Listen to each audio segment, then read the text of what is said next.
Minha avó sempre fala de como os tomates eram diferentes antigamente. Ela diz que eles eram super saborosos, que ela pegava direto do pé e já comia, e hoje parece que eles mal têm gosto. Eu sempre escutei que isso era porque os tomates de hoje em dia tinham muito agrotóxico, mas eu nunca parei para pesquisar se era isso mesmo. Então eu fiquei surpreso quando semana passada eu dei de cara com a capa da revista Science, uma das revistas científicas mais importantes do mundo, que falava justamente sobre o sabor perdido dos tomates. Eu sou o Arthur, do Amigo, e hoje a gente vai descobrir o que realmente aconteceu e o que pode ainda acontecer com o sabor do tomate. A gente vem modificando as plantas que a gente come desde o início da agricultura. As bananas selvagens eram cheias de semente, o milho quase nem dava para comer. As plantas que tinham as características que a gente buscava, elas eram selecionadas e depois cultivadas, criando as variedades que a gente conhece hoje.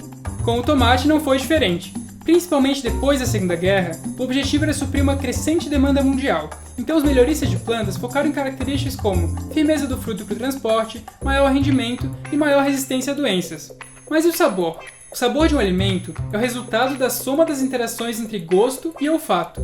No tomate, quem interage com os receptores gustativos são os açúcares e ácidos. Já com os receptores olfativos, são diversos compostos voláteis que são especialmente importantes para um tomate saboroso. Acontece que quantificar esses compostos nos alimentos é muito difícil e muito caro, então grande parte dos programas de melhoramento eles não focaram nisso, resultando num tomate não muito saboroso. E aí entra a pesquisa do biólogo molecular Harry Klee, da Universidade da Flórida, e seu grupo de colaboradores. Os caras praticamente publicaram um manual de como salvar o sabor do tomate. O trabalho deles conseguiu identificar as substâncias químicas deficientes nas variedades modernas, localizar os genes que produzem essas substâncias e também apontar quais são as variedades modernas e tradicionais que têm versões melhores desses genes. Nos tomates modernos, esses genes são inferiores e produzem esses compostos voláteis em menor quantidade. Como disse Harry Klee numa entrevista para o site Vox, se tu não seleciona para o sabor, tu seleciona contra ele. Além disso, os tomates modernos tinham menos açúcar, e eles encontraram uma relação inversa entre tamanho do fruto e quantidade de açúcar. Os frutos menores tendem a ser mais doces, só que para o produtor ainda é mais interessante um tomate maior. Isso não é de agora.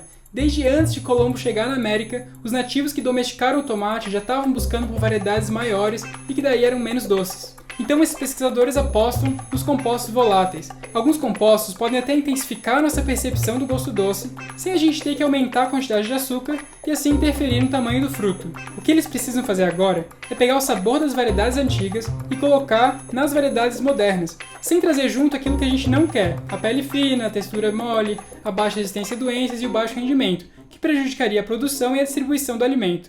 E a notícia ruim é que vai demorar pelo menos 3 anos. Eles já vão utilizar um método que é mais rápido, que utiliza marcadores moleculares, e aí consegue agilizar um pouco o processo e ser mais rápido mesmo que os métodos clássicos de melhoramento. E eles até poderiam utilizar a engenharia genética, só que como Harry Klee disse na entrevista para o The New York Times, ele não quer que as pessoas deixem de comer um tomate saboroso porque elas têm medo dele. Se vocês gostarem desse tipo de conteúdo, misturando nutrição com agricultura, deixe um comentário para eu saber. E é isso. Eu vou sempre adorar ler os comentários de vocês, a opinião de vocês. E obrigado por assistirem e até a próxima.